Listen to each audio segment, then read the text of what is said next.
Sœur de sang, chapitre 7. Nullement découragée, Chana regarda sa montre. Il était plus de minuit. Elle se déchaussa, fit coulisser la baie vitrée qui donnait sur le balcon de la chambre, souleva les rideaux et y accéda. La lune brillait de tout son éclat. La brise parfumée qui montait du jardin vint l'y retrouver, l'amenant à inspirer à plusieurs reprises. Chana prit place sur l'une des chaises à ses pieds. Elle n'avait jamais ressenti pareil émoi face à un homme. Que lui arrivait-il? Le seul fait de penser au mot Hector accélérait son pouls. Serait-elle tombée amoureuse de ce garçon dès le premier regard, comme au cinéma? Était-ce là le fameux coup de foudre? Chana n'en revenait pas. Elle passa au moins 1 heure au balcon, puis elle se décida à réintégrer sa chambre. Elle prit son téléphone et composa de nouveau le numéro de sa jumelle. Mikenya, à moitié endormie, décrocha en grognant. Mais dès qu'elle entendit la voix de Chana, elle se réveilla et se mit sur son séant. « Allô, Chana, la fille, on dit quoi? Si tu me réveilles de si bonne heure, cela signifie que tu ne t'es pas encore mise au lit toi-même. » Exactement. Excuse-moi, ma chérie, mais cela ne pouvait pas attendre. C'est la seconde fois que j'essaie de te joindre. Ah bon? Dis-moi tout, Chana chérie, et vite, je crève d'impatience. Mickey, je viens de faire la connaissance d'un gars plus beau que Denzel Washington et Steven Seagal réunis. Intelligent, spirituel, drôle et la tête pleine en plus. Quoi? Mais où? Tu es sûr qu'il existe un tel spécimen sur Terre, ma chérie? Mais bien sûr, je l'ai rencontré chez les Besselot. Chez Jude et Fleur Bessolo? Mais à quelle occasion? Encore en train de faire du shopping? N'achète rien, je te rapporte plein de belles choses. Non, pas lors d'un shopping. C'est le jeune frère de Fleur qui vit à Paris depuis de longues années et est de passage au pays. Les Besselot ont donné une réception hier soir pour lui souhaiter la bienvenue, le présenter à leurs amis et le féliciter. J'y étais avec les parents. Le féliciter? Oui, chérie, il vient d'obtenir son CAPA. Non, mais si, la fille. Tu es bien sûre, Nana, que ce n'est pas un homme tout droit sorti de tes fantasmes? Sûre et certaine. Il viendra me rendre visite tout à l'heure. Je veux dire cet après-midi, puisqu'il y a déjà plus d'1 heure du matin ici. Waouh! Eh bien, ça va vite. Je vois que toi aussi, tu lui as tapé dans l'œil, ma Chana. Arrête, Mickey. Il vient juste me dire bonjour et fait plus amplement connaissance, c'est tout. D'accord, la fille, d'accord. Moi, j'ai rencontré un Finlandais aussi blond qu'un champ de blé mûr. Je pense que c'est la réincarnation d'un dieu gréco-romain. Hé, Mickey, doucement. Souviens-toi de notre promesse à maman Mina. Je ne l'ai pas oublié, figure-toi. Je l'avais presque fait cette bêtise, mais je me suis ressaisie. Attends, t'inquiète. Dieu merci. N'oublie pas non plus que la rentrée, c'est dans 3 petites semaines, ma puce. Comment pourrais-je oublier? Maman Eunice veille au grain. Les garçons sont super. Je ne m'ennuie pas un seul instant. Papa Emilien n'est pas en reste. J'ai beaucoup de chance d'avoir une telle famille. Voilà que tu te remets à parler comme maman Mina. Bon, je me sauve, sœurette chérie. Je commence à avoir drôlement sommeil. T'embrasse, Mickey Chou. On se reparle tout à l'heure, ok? Ok, Nana. Va te coucher et surtout rêve de ton prince charmant. Bisous. Bisous, bisous et bisous, mamie Kenyan. Chana raccrocha et d'une culbute se retrouva dans son lit. Elle se souvint alors qu'elle ne s'était ni déshabillée, ni rincée, ni même lavé les dents. Elle se remit debout d'une autre culbute et courut réparer son oubli. Lorsque la jeune fille se réveilla, il était plus de midi. Mina et Josias étaient partis au culte. La maison, vidée d'une partie de son personnel, semblait plongée dans un profond silence. Chana se recoucha puis demeura les yeux ouverts. Elle se souvint immédiatement d'Hector et de la conversation qu'elle avait eue avec Mikenian. Un light sourire vient éclairer son visage et elle décida de quitter son lit.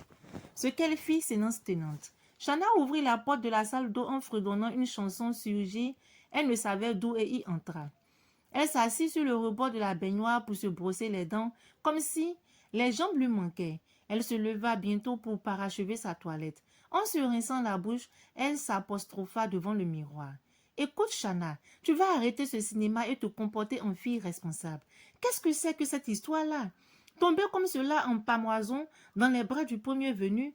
Je te croyais plus futeux que ça. Tu ne sais donc pas que les beaux gosses, ça maltraite les femmes? » N'en pouvant plus de regarder dans le miroir ce visage qui se voulait sévère, Chana éclata de rire. « Oh mon Dieu, ce que je peux être bête !» s'écria-t-elle en se détournant du lavabo. Vers 15 heures, Mina et Josias annonçaient à leur fille qu'ils se rendaient à Tir-Azur pour l'après-midi. Shanna, qui les soupçonnait de vouloir la laisser seule pour recevoir Hector, n'en laissa rien paraître et feignit de se tourner de cette brusque décision. Les parents, pas dupes pour un sou, lui expliquaient qu'ils avaient envie de faire un tour ensemble, rien que deux. Après tout, ils étaient encore très amoureux l'un de l'autre, ce qui fit rire Shanna. Monsieur et Madame Atame embrassaient leur fille, lui souhaitant un excellent après-midi et s'en allaient bras dessus, bras dessous, en direction de la 4x4 de Mina qui attendait dehors devant leur portail. Et Hector arriva. Sur le coup de 16 heures, séduisant dans une short kaki et un t-shirt marine, une casquette rivée sur le front. Shanna alla à sa rencontre dès qu'il franchit le seuil. Il la prit dans ses bras et lui déposa un baiser sur la joue. Son parfum finit de troubler Shanna, qui se dégagea de l'étreinte comme dans un rêve et prit la main de son visiteur pour l'emmener sous la véranda où elle avait tout préparé pour le recevoir. Jus de fruits naturels variés, alocos, cracos et brochettes de capitaine frais.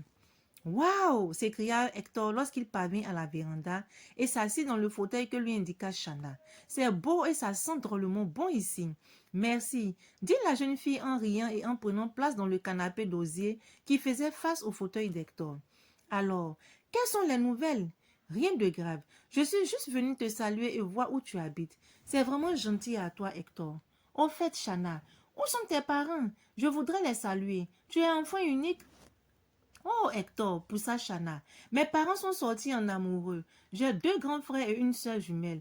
Ils sont tous en Europe actuellement. Ah, d'accord. Une sœur jumelle? Vous vous ressemblez beaucoup, je suppose. Pourvu que je ne vous confonde pas un de ces quatre. Nous ne nous ressemblons pas beaucoup. Tu ne cours aucun risque de nous prendre l'une pour l'autre. Autant pour moi. Ce fut l'entrée en matière. Shanna et Hector passaient 1 heure et demie à discuter, à rire et à déguster le goûter qu'avait préparé celle-ci. Ils s'étaient découvert une foule de choses en commun et cela les rassura.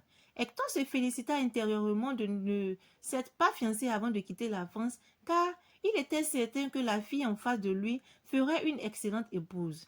Déjà de la nuit, il n'avait presque pas dormi. L'image de Shanna le poursuivait. Elle était vraiment belle à croquer et elle partageait ses goûts, ce qui n'était pas donné par les temps qui courent.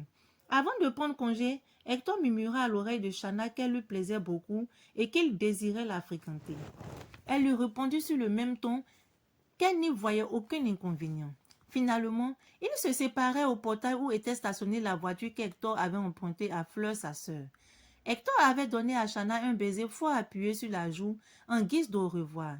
Mais tous deux savaient que les choses venaient juste de commencer entre eux et qu'il y aurait d'autres genres de baisers. En début de soirée, lorsque ses parents revinrent, Shanna était sortie.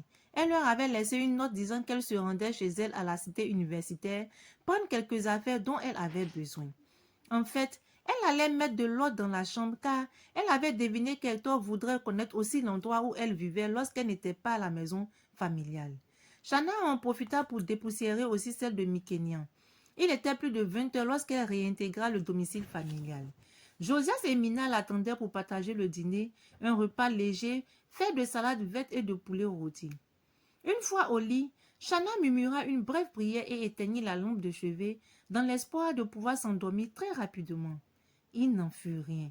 Son esprit vagabonda longtemps avant que le sommeil consente à l'emporter.